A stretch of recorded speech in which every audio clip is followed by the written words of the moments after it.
what will it really take to have food sufficiency in the Nigerian market? And of course, by Nigerian market, I refer it to the Nigerian people. Of course, I'm not talking of getting Italy to supply the food, or telling America or China to supply the food. No. I'm looking at what will it take for Nigeria to be food sufficient?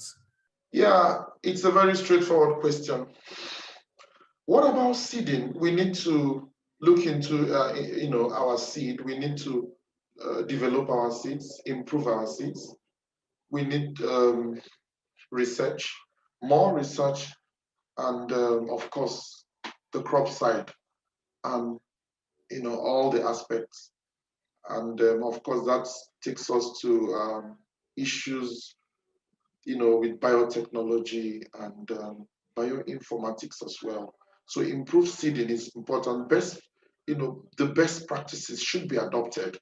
Mechanization initiatives for local farmers, storage and processing facilities is very important. Now, what about planting? Planting methods, planting aspects. We need to utilize every knowledge or rule of planting, the type of planting, how to do it, and then also harvesting in croplands, and like frequent harvesting has also a practice, a way of doing it, either by reducing fallow land or by increasing double cropping. Yeah. So, and of course, we have the different aspects of farming. Farming, we have monocropping, mixed cropping, mixed farming, and all of that. Now we are talking about integrated farming system, trying to develop ecosystem or eco-friendly or biodiverse, friendly type of farming, activity, which will enhance, not just for food production, but also to help the environment, eco-friendly practices. And of course, when we talk about integrated farming system, we can select some crops, some animals, some fishery practice inside of an environment, and nothing will be wasted, nothing will be thrown away. It will keep recycling, and you see it will be very efficient. It has been practiced over and over again. Recently, I saw a video. In fact, it's I was telling my students that I will use it for them in assessing them. That in this Kenyatta University in Kenya, they developed an initiative which one of my research friends, Dr. Naluyima in Uganda, she has also developed from that type of initiative, because it's actually it has huge promises to drive poverty away, through food production, to drive poverty away through employment, employing more hands that are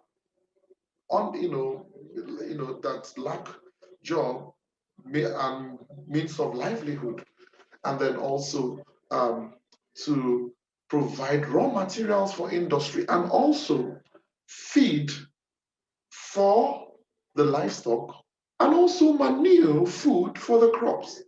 So it keeps going round. So, and there's this particular insect which is like gold, it's like a gold mine. So, and it has a multiplier effect. So a system was built up in such a way that the system was set up so that when these these particular flies comes, feeds on the dung of the feeds, they will keep multiplying. And that initiative should be encouraged in Africa.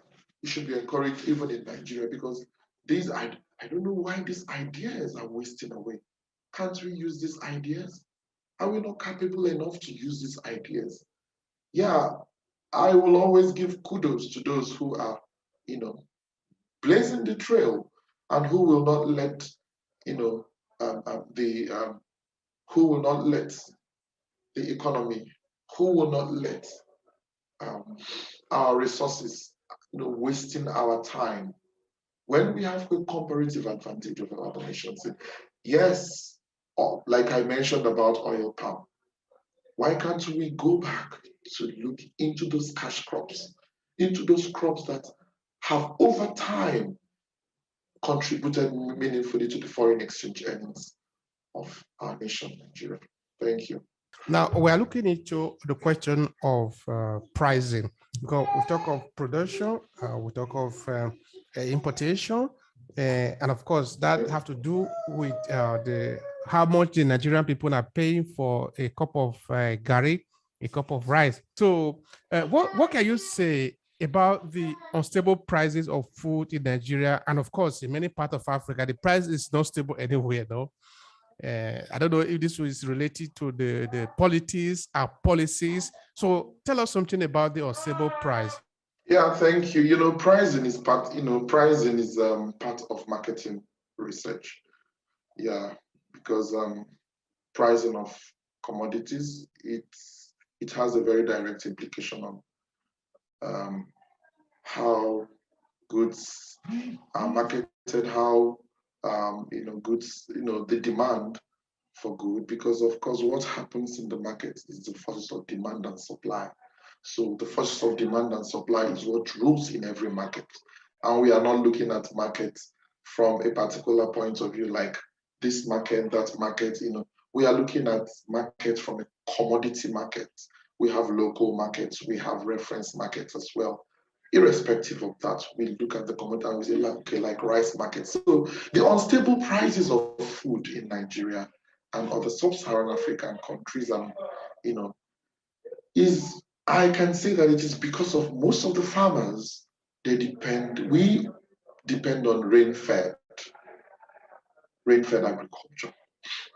Of course, where is the irrigation? Why are other countries advancing with respect to the irrigation? So certain periods of the year when rains are no longer available for food production, naturally, it gives rise to increased price of available food products. And that takes us to what we call arbitrage. Arbitrage is a practice which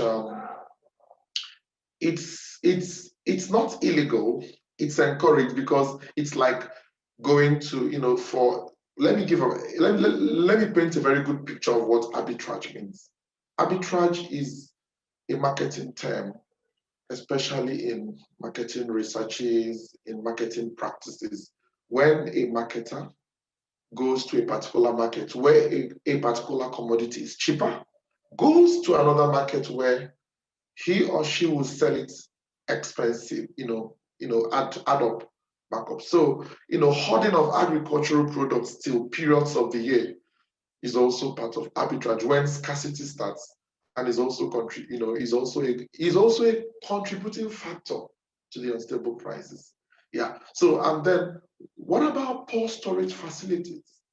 Do we have enough crisp silos and storage facilities for crops, livestock, meat? Why are we having so much wastage in the farm? Even from the northern part of Nigeria to the southern part of Nigeria, during the dry season, huge supplies that come from the north. There's so much wastage because by the time they travel on the road, what happens? The heat will, be destroying those items, and that takes us back to wastage. So, so the practice of irrigation, like I said earlier, it will also ensure a year-round food production and supply, hence stabilizing prices. Thank you.